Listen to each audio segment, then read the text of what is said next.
salvação. Glória a Deus. Nós vemos o Senhor se apresentando a Jacó. Eu não sei qual o pensamento dos irmãos a respeito da salvação, mas nós teólogos, a gente especula muito, mas a gente tem que deixar o Espírito Santo revelar. Eu tenho a impressão que Deus me revelou quando foi que Jacó se converteu, quando ele estava fugindo de Esaú. Mas parece que acontece com tanta gente quando a pessoa está com um problema que procura Deus. Mas ali Deus teve um encontro com Jacó. Aquela pedra já era profética, que ele botou como travesseiro. Ah, se todos nós pudéssemos botar uma pedra como nosso travesseiro. Amém? Só que não precisa ser aqui, agora tem que ser aqui. Amém? Mas ali já é algo profético na vida de Jacó. E Deus fala para Jacó a promessa que ele tinha dado a Abraão e a Isaac. Eu sou o teu Deus, de Abraão, de Isaac. Aleluia. E Jacó tem uma visão. Anjos desceram, subiram sobre uma escada. E a escada estava diante de Jacó e ia até o topo, até o céu. Eu acredito que até a porta do céu. Jacó acorda, assombrado, e diz: Deus estava aqui, eu não sabia. Ei, que lugar terrível este! Qual terrível este lugar? Este não é outro lugar senão a casa de Deus. Esta é a porta dos céus. Jesus se apresentou a Jacó de uma forma parecida quando ele disse que ele é o caminho. E ali estava uma escada como caminho que ia até a porta do céu. Glória a Deus. Eu creio que a visão de salvação para Jacó chegou ali. E ali começou a mudar a vida de Jacó.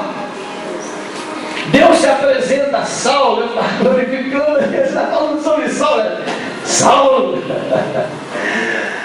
E é tremendo, né, irmãos?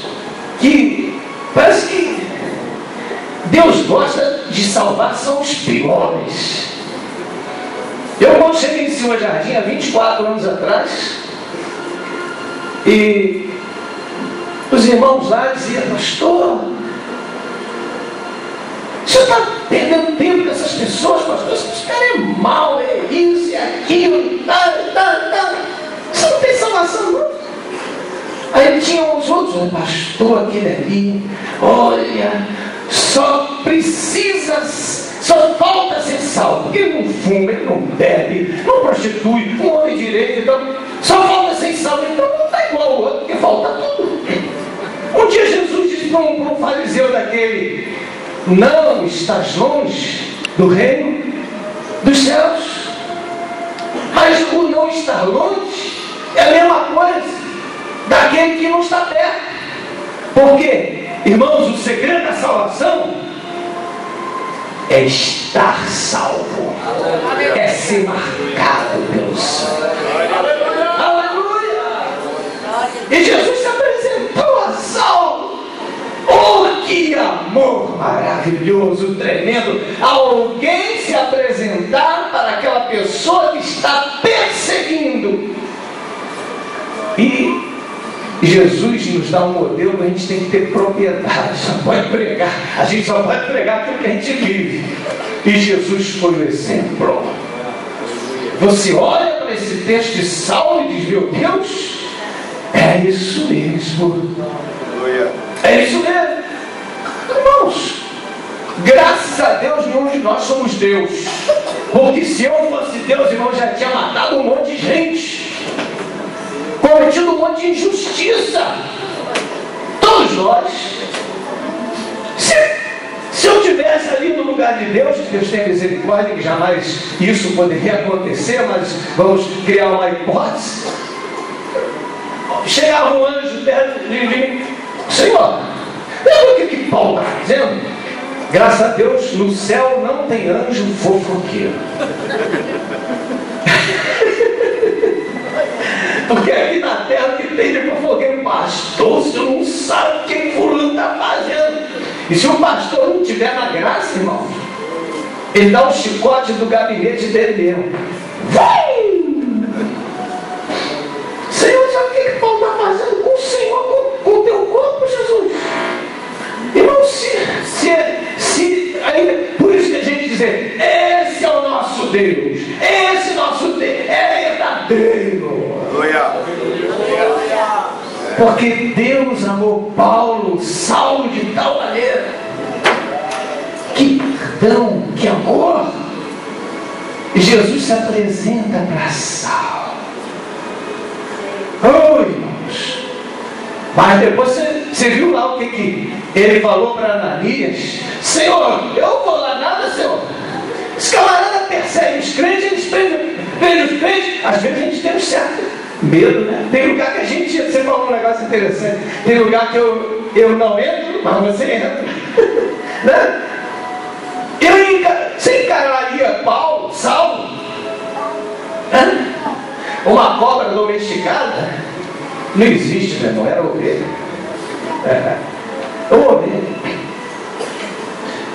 Senhor, calma, Ananias.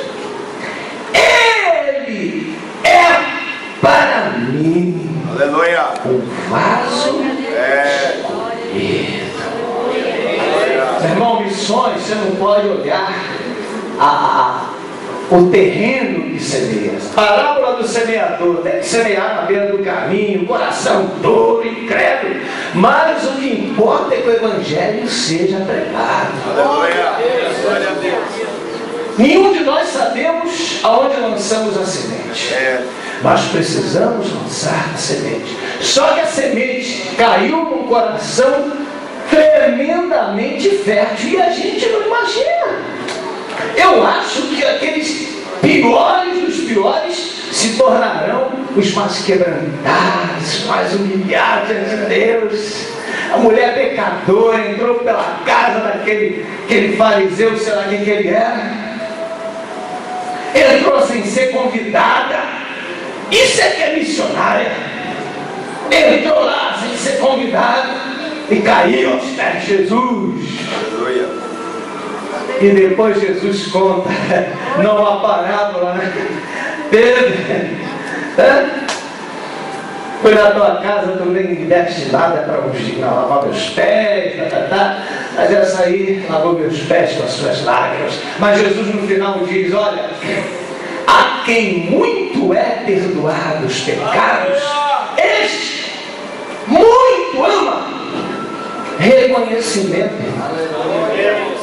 Eu não sei se aqui tem alguém que foi criado no Evangelho. Eu fui. Mas aos 11 anos de idade, eu estava lá em Nova Iguaçu, numa igreja batista, que a gente chama de tradicional, mas Jesus estava lá, ué. E o pastor lá pregou uma mensagem. E aquela mensagem encheu meu coração. E o pastor fez um apelo. E eu queria levantar minha mão. Mas o diabo não queria, porque acho que ele descobriu que Deus tinha alguma coisa comigo. E o diabo fica tão futriqueiro, isso não sei, como é que é? Ele fica se metendo onde não é chamado. E acho que ele descobriu que Deus tinha alguma coisa na minha vida. E não deixava. Irmãos, eu fazia uma força, eu fazia uma pressão para baixo, eu fazia uma pressão para cima. Aí minha mãe, uma serva de Deus, está na glória. Meu filho, você está querendo aceitar Jesus? Tua mãe! Então levanta sua mão. Não estou conseguindo, mãe. Autoridade de mãe. Meu filho, você vai conseguir. Quando ela falou isso, minha mão já estava lá em cima e as lágrimas estavam. Que Jesus maravilhoso! Eu fui à frente, eu estava assim, chorando e tremendo, chorando e tremendo, mas estava marcado pelo sangue. Oh, irmãos, Deus escolhe quem Ele quer.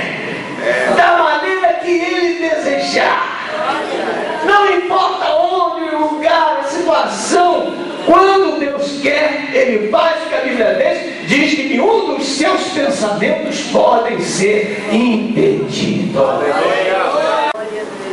Lá em Filipos, e o homem chamado por Deus, salvo, chamado por Deus, ele não pode escolher para onde ele vai. Eu tive uma experiência, irmão, de arrebatamento de espírito. Quantos creem que Jesus, o Espírito Santo, o Senhor pode nos arrebatar em espírito? Mas Deus me deu algumas experiências de arrebatamento. Mas a maior foi essa. Eu morava no Rio de Janeiro, no centro do Rio de Janeiro. E de repente, quando cursava seminário, eu me vi sair o meu corpo.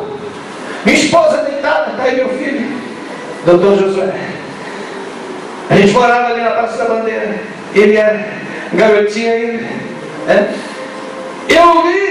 Eu saí do meu corpo, varando o teto, e lá embaixo estava o meu corpo da minha esposa, e eu senti uma mão me apertando aqui e a outra ali, e eu imagino que eram os anjos do Senhor. Foi arrebatado espírito, e eu viajei, era à noite, por aquelas trevas da noite. Foi. Daqui a pouco eu desci numa cidade, numa praça bonita, na frente, uma casa antiga, um casarão antigo. Depois eu fui saber que era a prefeitura. Era o lugar onde Deus tinha para me exercer o ministério. Silva Jardim. Terminei meu seminário, fui consagrado pastor, me ofereceram 2 igrejas, uma em Caxias. Não, Caxias. Deixa eu ver lá, Silva Jardim. Era longe. Quando eu chego em Silva Jardim, dia 8 de maio de 1988. Aniversário da cidade, festa na cidade. Quando eu olho para aquela praça, eu falei, Senhor, foi aqui que o Senhor me trouxe. Quando olha aquele casarão, Prefeitura Municipal de Silva Jardim, meu Deus, é aqui. Aleluia.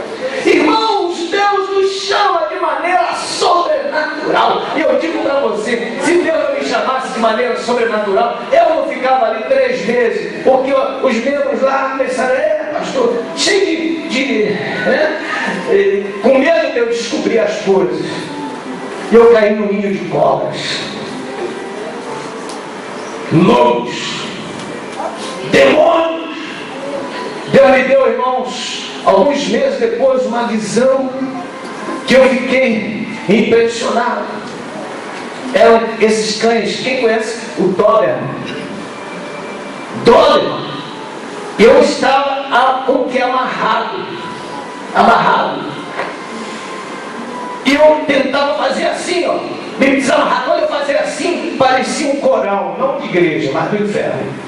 E eles orquestradamente fazem assim.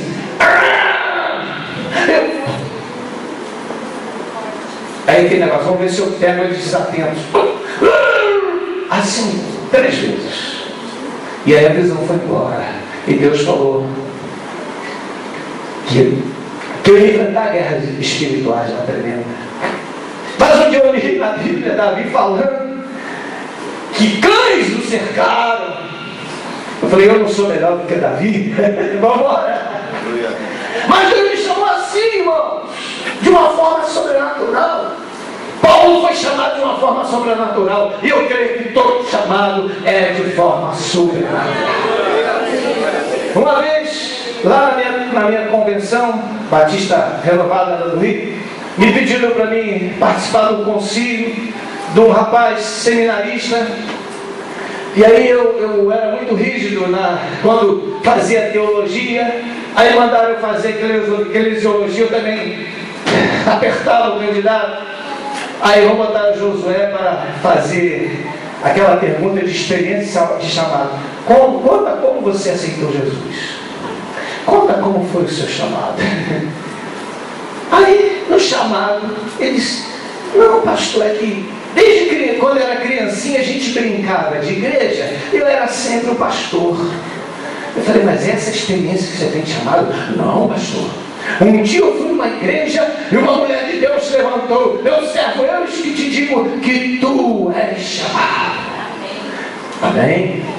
Eu falei, mas o irmão não teve um chamado, algo lá no fundo do seu coração, Deus falando com você? Não, pastor, eu reprovei o rapaz. Mas, pastor, não pode ser reprovado, tem uma igreja que está esperando ele, pastor. Bom, colegas, né? Vocês é que sabem, vamos votar, a maioria vence, eu perdi. Foi 2 meses depois, a igreja não queria mais.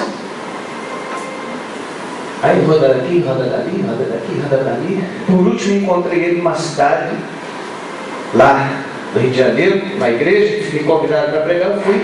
Estava ele lá barbudo, sentado de membro da igreja. Irmãos, reino de Deus é coisa muito séria. É verdade. É coisa muito séria. É. Amém? Amém. Se não tiver a marca do sangue, não adianta nada. É verdade. E a marca do sangue traz fruto, Aleluia. testemunho, vida diante de Deus. Chamado para a salvação, chamado para a vida eterna. Quantos foram chamados para a vida eterna e aceitaram? Levante a mão, diga glória a Deus. O segundo chamado é para realizar as obras de Deus. E aí nós vemos Jesus chamando os seus discípulos. Ele chamou. E quando ele chama, ele capacita. Mas algo, irmãos, que salta aos nossos olhos. Nós estávamos hoje conversando com alguns irmãos, até alguns pastores, fomos almoçar juntos, e a gente estava falando sobre a igreja. Parte da igreja hoje está adormecida. Eu gosto muito de escatologia.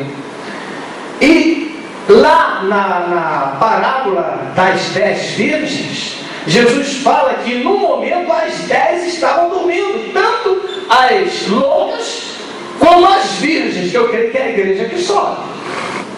Dormiu. Falei, meu Deus, será que ela não dorme nessa hora?